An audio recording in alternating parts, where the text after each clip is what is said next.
MLA పదవి అనేది తాత్కాలిక ఉద్యోగం కాదు, లేకపోతే ఎమ్మెల్యే పదవి అనేది కొంతకాలం ఉండి తర్వాత పోయేది కాదు. ప్రజా జీవితంలో ఎమ్మెల్యే అనేది ఒక బాధ్యత. మనం పాలకులం కాదు, మనం సేవకులము.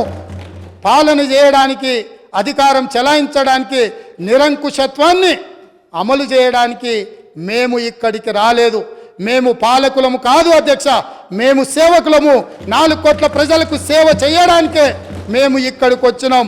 మీరు ఏ న్యాయబద్ధమైన సలహాలు సూచనలు ఇచ్చినా తప్పకుండా అనుమతిస్తాం. ఒకవేళ ఇక్కడ మీకు న్యాయం జరగలేదు అనుకుంటే మీరు నిరసనలు తెలుపొచ్చు, ధర్నాలు చేయొచ్చు. ధర్నా చౌక్లో మా మిత్రుల ఆమరణ నిరాహార దీక్ష చేయొచ్చు. తప్పకుండా ధర్నా చౌక్ను తిరిగి వాళ్ళు వినియోగించుకొని ధర్నా చౌక్ను మళ్ళా ధర్నాలు చేయొచ్చని మళ్ళీ ముందుకు రావాలి. వాళ్ళలాగా నిషేధితపు ఆలోచనలు కానీ లేకపోతే ఫ్యూడల్ విధానాలు కానీ కాంగ్రెస్ పార్టీ ఎప్పటికీ అమలు చేయదు. మళ్ళొకసారి ఈ అవకాశం ఇచ్చిన మీకు, ఒక మంచి సాంప్రదాయానికి తెరలేపిన గవర్నర్ గారికి ధన్యవాదాలు తెలియజేసుకుంటూ సెలవు తీసుకుంటున్నాను అధ్యక్ష.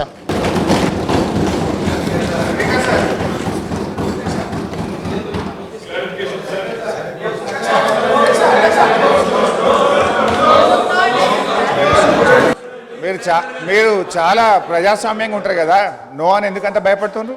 ఓపికగా ఉండండి, ప్లీజ్ వెయిట్. మీరు చాలా డెమోక్రటిక్ అని చెప్పుకున్నారు కదా ఇప్పటిదాకా. డెమోక్రసీ మాటల్లో కాదు చేతల్లో కనబడాలి. Please wait.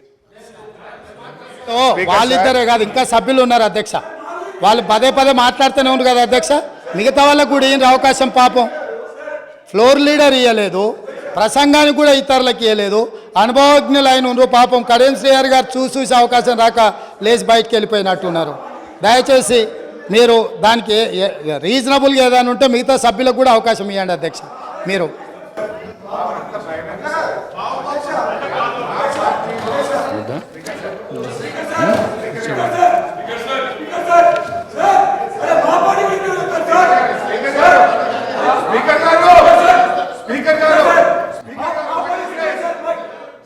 ప్రతి పార్టీ సభ్యుడికి ఒక్కరికి క్లారిఫికేషన్ కోసం అవకాశం ఇవ్వడం జరిగింది.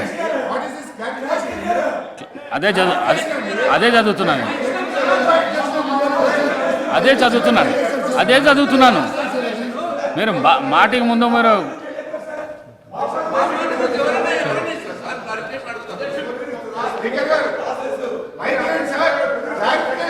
క్లారిఫికేషన్